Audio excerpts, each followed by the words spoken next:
Hey guys, it's Kevin again, and this is going to be my review for Awkward Season 4, Episode 1, No Woman is an Island. And I was really looking forward to this season, especially after the last season. I love the last season. I love the direction they were going with the last season. And was this episode as good as the last season? I will say this. You can definitely tell they have new writers. You can tell these new writers, they're trying out new things. And I applaud them for, still having Awkward and still keeping it sort of basically the same show. But you can definitely tell that it's still it's a different, there was some stuff in this episode, however, that I thought was kind of stupid. And was this the best episode of Awkward? No, it was not the best episode. Was it boring? No, it was not boring. I thought there was some stuff that was really good. But it definitely was not to the quality of last season. However, I think it's going to get better. The preview they showed looks like it's going to be a really good season. But there were some things in this episode that I just thought were really stupid. But let's get to the episode. So, of course, the main plot was Jenna. Jenna basically is going through her, she's getting ready for her senior year.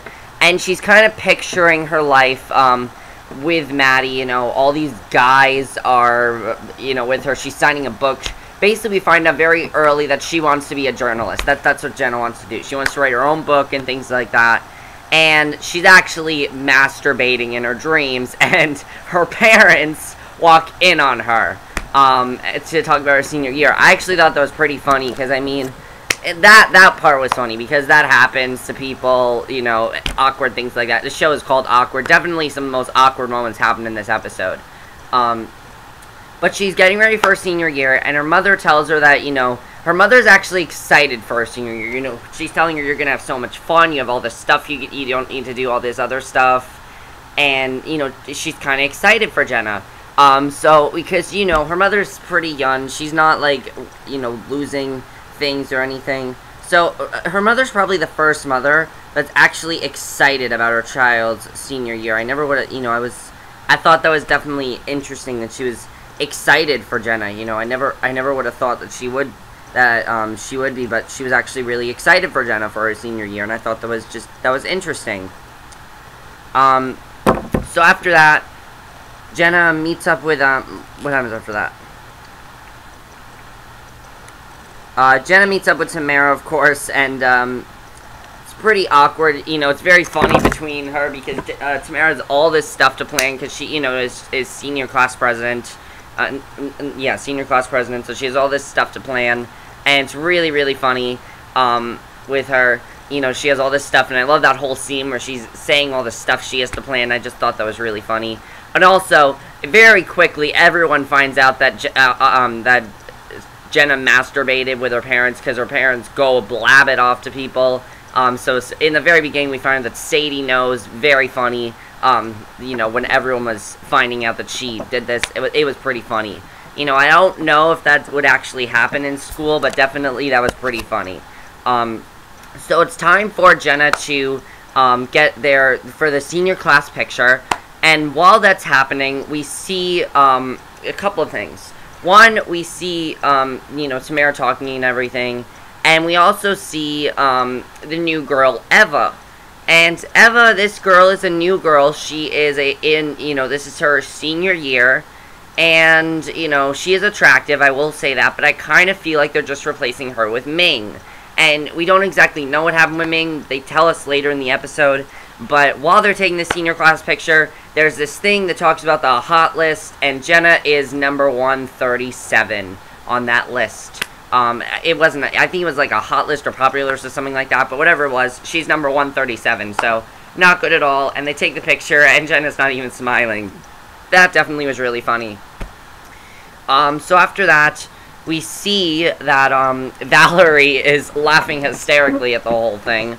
Because Jenna's saying she's going to get into college, but Valerie's telling her she's not going to, because she hasn't done an extracurricular activity, she hasn't done a sport, she hasn't done anything that interesting, except, these classes, so she doesn't think she's going to get into college. Now, Valerie tells her that she can still get into college if she joins a extracurricular activity and things like that. And also, I thought it was really funny, Basically, we also find out that Ming is been transferred to, I think they said Arizona or something like that, somewhere away from the Asian Mafia, because the Asian Mafia apparently were after her. That was kind of funny. I don't know. I hope we see Ming again eventually. I think we're going to probably see her not till, like, the series finale, which I'm kind of thinking this season is the last one because, you know, 4 years of high school. I'm thinking this season is probably the last season of the show.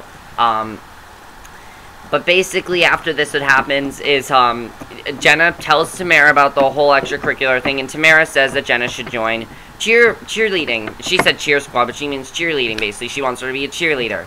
And I automatically think Jenna is not going to be a good cheerleader. I cannot see her doing that, and, I can't see her doing that, but Jenna decides to do it because, basically, she has to. It's for the job and everything, you know, it's for her to get into college, so she basically has to do whatever she can to get into college, and she goes with Tamara to try out, and basically, when she tries out, we see that, Lissa is there too, and, there's a little bit more with Sadie and Lissa later, but she actually gets in, so, Jenna's in the cheerleading squad now, which I thought was interesting, the way that works, and then they have to focus on the whole, senior sleepover thing. That was the next thing they need to focus on. But before that happened, Jenna actually meets Matty at a very awkward time.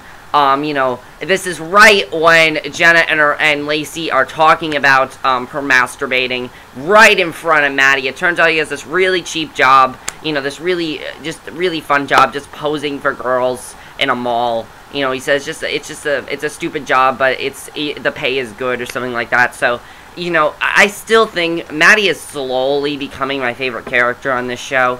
Every season, I think he becomes more and more like my favorite because he's always funny. He's always very classy about everything. He's always very laid back, and he's just really a great character. He's like one of the only characters on the show that's normal. Even though Tamara, you know, is probably my favorite right now, I think Matty's slowly becoming my favorite. Because of just how, you know, how, laid back he is, how nice he is, how classy he is, things like that. That's what I love about Matty's character. I think he's a great character. So then they're having the whole senior sleepover, and Jenna, you know, doesn't really, want to go, but her mother says, oh, you're gonna miss out on a really great time, you gotta go to this, it's gonna be a lot of fun for you. So Jenna decides to go. And when she goes, she gets pretty close to Matty until Eva arrives. It seems like Matty's gonna be after Eva, it seems.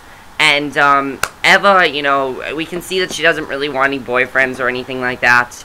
And you know, Jenna and Matty get pretty close during the sleepover. And there's a pretty funny thing where they're supposed to be showing Hairspray, but unfortunately they showed Pink Flamingos, which is I don't know what it is, but it seemed like an awful, awful movie. It just, I don't even want to talk about that. That was really funny when they were supposed to show Hairspray and they showed Pink Flamingos. I have no idea what it is. Apparently it's one of the most disturbing movies ever. I don't know what it's about or anything, but it sounded really disturbing. I do not want to see Pink Flamingos. And Tamara even said to Jake, I'm not the horror junkie person. That was really funny. After a senior sleepover, though, what happens is, you know, Jenna's pretty surprised by how close her and Matty got. She's pretty she's pretty surprised about that. She decides to start to focus more on college. You know, she doesn't really know what to type for this college paper. She just doesn't know what to type, and she decides to just go with it, and she just starts randomly typing, and I thought that was pretty good, because it's true when Jenna was saying, you know, sometimes when you get an idea, you just start randomly typing, and it's good when Jenna was thinking about that. But then Matty comes over, and Jenna's thinking they're gonna, like, you know, kiss or make up or just, like, get back together or something, but Matty's only there because he wants Jenna's help with his essays. And Jenna's really angry, not just at him, but at the fact that, you know, she's still upset that she's done all this to herself. I think she's still partially mad that, why did I change last year? Why did I do that to myself? I think she's partially upset about that. But she says to Matty, you can work on your own studies. I honestly don't give a shit about your studies. It's your it's your essays. I don't care. I have my own to do. Leave me alone. You know, that was definitely a really big scene. I wasn't expecting that to happen. And then we have a very interesting scene with Eva and Jenna. It seems like Eva's kind of replacing Ming. As I said, it seems like she was replacing Ming. The difference is with Eva, she does not want any boyfriends. She says, I'm tired of high school boyfriends. College boyfriends I like, but I don't want high school, she told her I don't want high school boyfriends, basically. I thought that was interesting.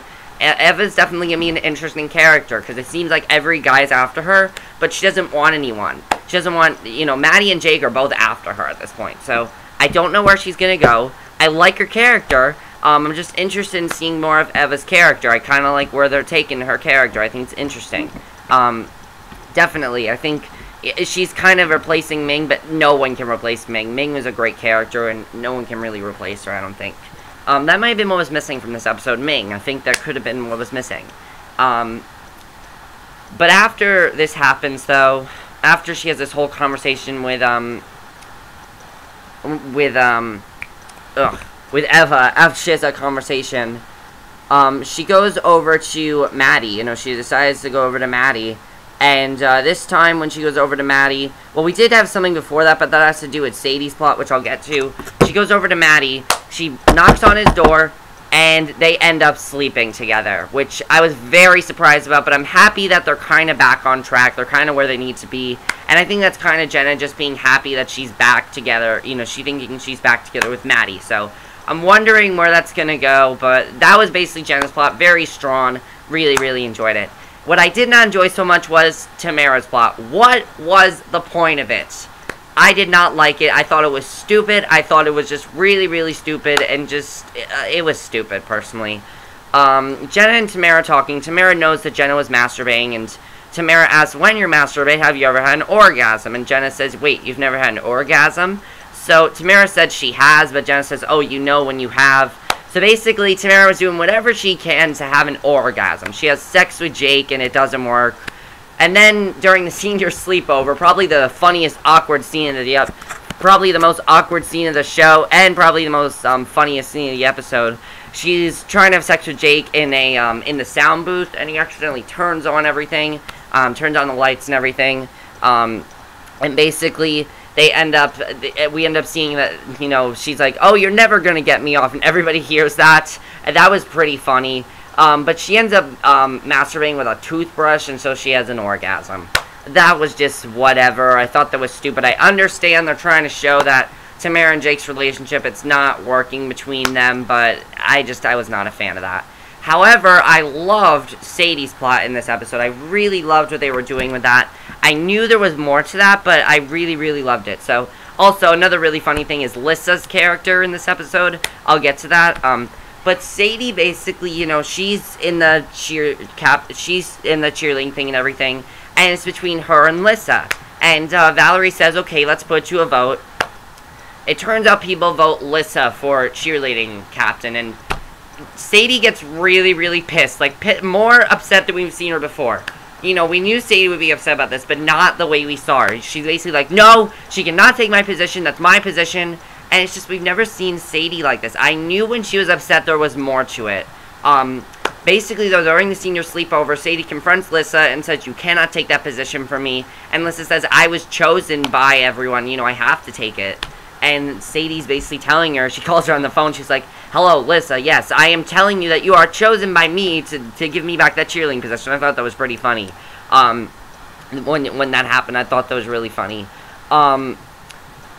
But basically, Lissa ends up keeping that position, and we find out later why she's upset, but we also found out that Lissa adopted this little brother in Africa, but the brother's actually 18 years old, so the same exact age as Lissa. I thought that was pretty funny. I'm interested in seeing where that character's going to go, if we're going to see that character again, but that was pretty funny, that little plot right there, that was pretty funny.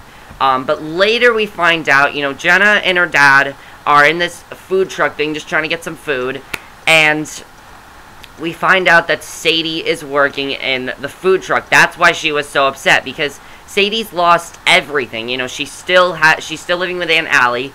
She still has Austin, at least. That's the only thing she seems to have, though. All she has is her boyfriend, Austin, who I'm happy they're still together. I like that they're still together, because I like them as a couple. But really, that was the only thing that Sadie had left, and she tells Jenna that, her parents are still broke. She has to work this job, she's getting money for it, and Jenna said, oh, wait, what about your Twitter thing? And she said, you really thought that was the truth? I thought that was the truth, personally. I thought this was, that could happen.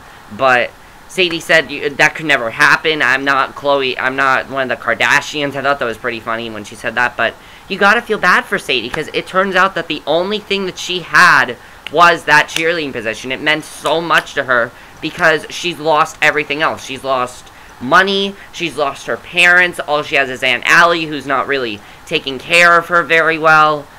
She's lost everything, and you gotta feel bad for her. I'm really interested in seeing what's gonna happen with Sadie's senior year. This is her senior year, and she's not having fun. She has nothing, as we saw. She has absolutely nothing. And I got really into that storyline because, as I said, Sadie has nothing, and I'm really interested in seeing where all that's gonna go. I really hope, I'm kind of thinking they might start some sort of a friendship between Sadie and Jenna, because Jenna really wants to help Sadie, but Sadie said, you tell anyone about this, I'm going to be really, really upset. And I'm thinking that it's, Jenna even offered to drive Sadie home, but Sadie said, no, I'm fine. And it just seems like they might start some sort of a friendship between them, because we've never seen that happen. And since this is their senior year, I'm thinking Sadie's going to mature a little bit. I'm thinking that might happen. Because we've seen that more vulnerable side of her before, but now we're seeing it more than ever, because she basically just lost everything, and I think it's really sad that she's lost everything. All she has left is, the closest friend she has right now is Matty, so I'm hoping we have, like, a Matty-Sadie scene, because I love their friendship, and I think their friendship is one of my favorite, probably my favorite friendship on the show, besides Jenna and Tamara.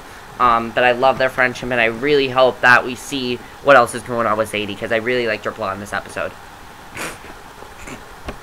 But overall, that was the episode, and it was a pretty good premiere, as I said. The only thing I didn't like was the whole Tamara orgasm plot. I thought that was pretty stupid and unnecessary. I didn't see the point of that. Also, this episode was an hour long, and I felt like that it took up, the reason it was an hour long was because of that plot, and I just thought it was stupid, personally. Also, what's going to happen between Jenna and Matty now? We saw that they slept together, so are they back together? What's happening with them? It looks like Jenna might get a college boyfriend, which is going to be interesting to see, and she's going to love him more than Matty, so I'm interested in seeing where that's going to go. Is Matty going to be after Eva? It seems like Matty's after the new girl, Eva, and it seems like Jake's also after Eva. Is Tamara and Jake's relationship starting to fall apart? I think that was kind of the point of the orgasm plot, was to show that it's kind of falling apart. What's going to happen to Sadie? Do you think Jenna's going to end up helping out Sadie? I hope she does. I kind of like that friendship there. But that's it for my review. I hope you enjoyed it. Again, not a perfect premiere. Definitely not. Not a perfect premiere. Really great. A great episode. I love where they're going with the, with the season so far. But that whole orgasm thing was just really stupid. But that's it for my review. I hope you enjoyed, and I'll see you guys in my next video, which will be my review for the original. So see you then. Bye.